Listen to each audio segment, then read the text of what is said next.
My name is Vanessa Blackwell, and this is Market Movers.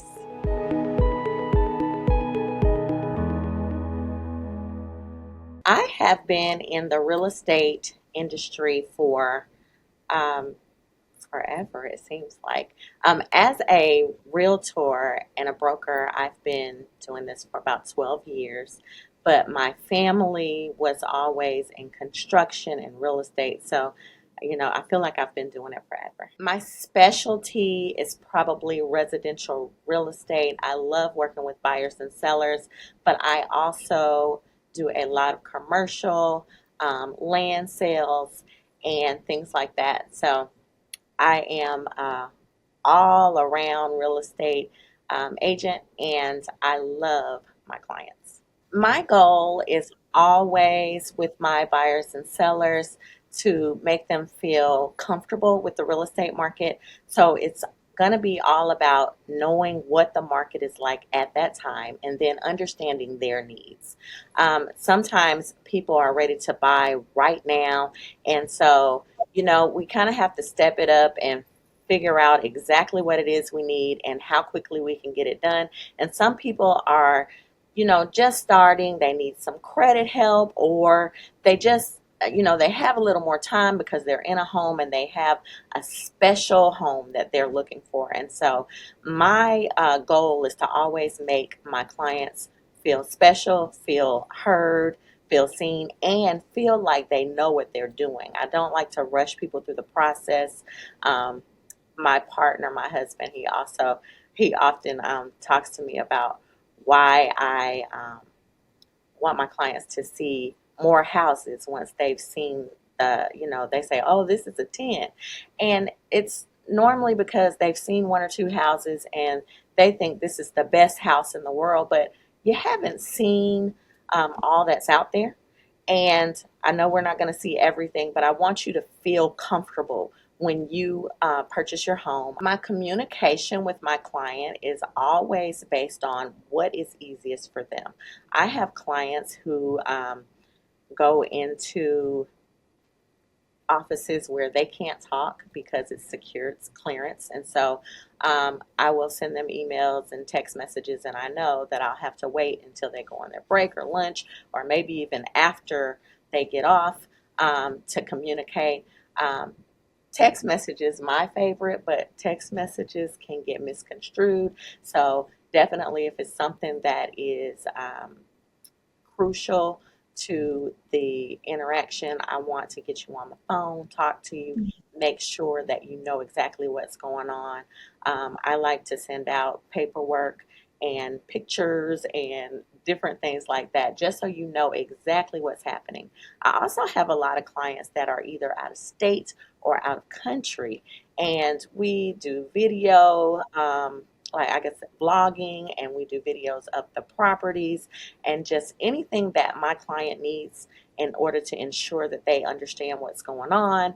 And that's what I'm going to do. I always feel like a successful transaction is one where my client feels like they have gotten what it is that they wanted out of not only the home, but out of me. I want to feel like I am your friend in this transaction, and a lot of my clients, we do become friends. So I want you to feel comfortable. A successful transaction to me is going to be when my client feels heard, seen, and is happy with not only the transaction or the home, but also with me. So I want you to feel like you have a friend that's there to ease any anxiety and just make sure that you're getting what you want. So I've had clients who needed help with their credit. And I worked with them for 6, 9 months, a year to get their credit right, and then moved on. I have one in particular that I'm thinking about. Moved on to purchase a home. But after she actually purchased her home, she was in it for a few years. And during that time, she referred me to many of her friends. I want to say we probably created 8 more transactions out of that, and many of us became friends also. Um, what pulls me about this particular client is um, her daughter calls me uh, probably maybe 2 years ago and told me that she had passed away. And her daughter always felt comfortable enough to come to me and ask me questions about real estate. Anything that she needed to know as far as what to do next. And then when it was time for her to sell the home, she came back to me and let me help her sell her home and feel comfortable. I went through all the stages with her. It was a lot. It was intense, but I felt like I was providing not only a service, but I was there just to make her feel more comfortable in the transaction. So the best thing to do in real estate is always make sure you're keeping up with other realtors, not just in your city, but in other cities. Um, Watching the news, listening to podcasts, going to classes, get a mentor or a coach. Um, just all of those things are things that you want to do to make sure that you're staying up to date, staying informed, and then our associations and our national association, not just our local association, they have so many um, things that we can use, not just online, but there are trainings that you can go to in person, and things that you can read, and just all kinds of things that if you do those things, then you're going to be the most informed. And then just staying out there and knowing the market. So you're going to go out and talk. Well, I go out and talk to um, the agents at the builders agents, I should say.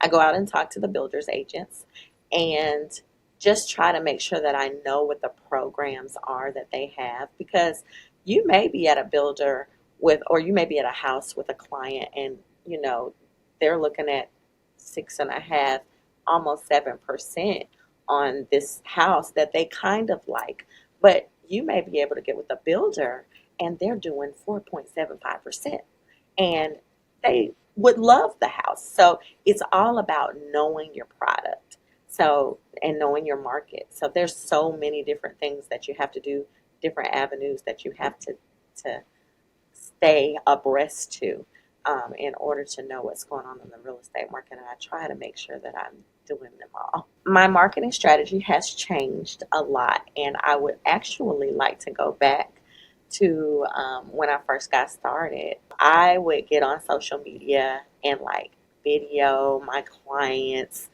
kids running through the house and things like that. And it did draw a lot of people to just call and or DM me and say, hey, can you help me purchase? People love social media. And I think I've kind of fallen back from social media a little bit, but I want to get back involved. Leads are a great way to source new clients. Referrals are my favorite. Referrals are my favorite because I know that that person that referred me trusts me. They enjoyed their transaction, and they know that I'm going to take care of their friend or their coworker. So listing price is always determined on where the property is. So you're going to go out, most of the time, you're going to go out 1 mile or 1 mile radius, I should say, and about 6 months back. And then you're going to compare that property that you're selling to other properties that have sold within that 1 mile radius and within the last 6 months. That's normal. And then you have to look at apples to apples too, because you don't want to compare a starter home with a mansion. So you're going to look at like properties, and you also want to make sure that you're looking at the materials in the property. They don't make as big a difference as you would think they do. But if a house has been completely upgraded or renovated, or it's a brand new, and you compare it to a home that's been there for 50 or 60 years and hasn't been renovated at all, there's going to be a price differentiation. So just keeping up with what it is that um, the market is doing again, when you are selling a home and making and coming to the listing price. That's what you want to do. Now, you always want to talk to your client also and see, what's your goal? Is your goal to sell today, or do you have a little time? Like, there's a lot of things that go into a listing price, and there are some strategies that we use as realtors to try to help them go faster or get more money. So it all depends on the client and what they're actually looking for. The steps I take to ensure a smooth and efficient closing are communication. You definitely want to communicate with your client, but not just your client. It's also great to have a relationship or be able to talk to the lender, um, and not just with the lender, but also with the title company. If you can get those three things to go well for you, then you've got something. But there's other people that you have to have a relationship with also. You need a pest inspector. You need a home inspector. There's an appraiser that's involved that I can't talk to, but you want to make sure that if it's your seller, that you're available to tell the appraiser, hey, these are the times that you can go, or that thing that you see under there isn't what you think it is. Like, there are things that you do have to talk to the appraiser about. The biggest thing is communication, and not educating your client on what is happening now and what's happening next, and educating them on actually reading the contract. Like, let's go through this contract and see what it says, because there are times when you really need to sit down and go through line by line, because people put special things in their contracts sometimes, and you really want to know what's going on with that before you sign. And it helps you get through the transaction to know what's coming next. And just making sure everybody's informed and everybody's communicating is the biggest part of ensuring a smooth transaction.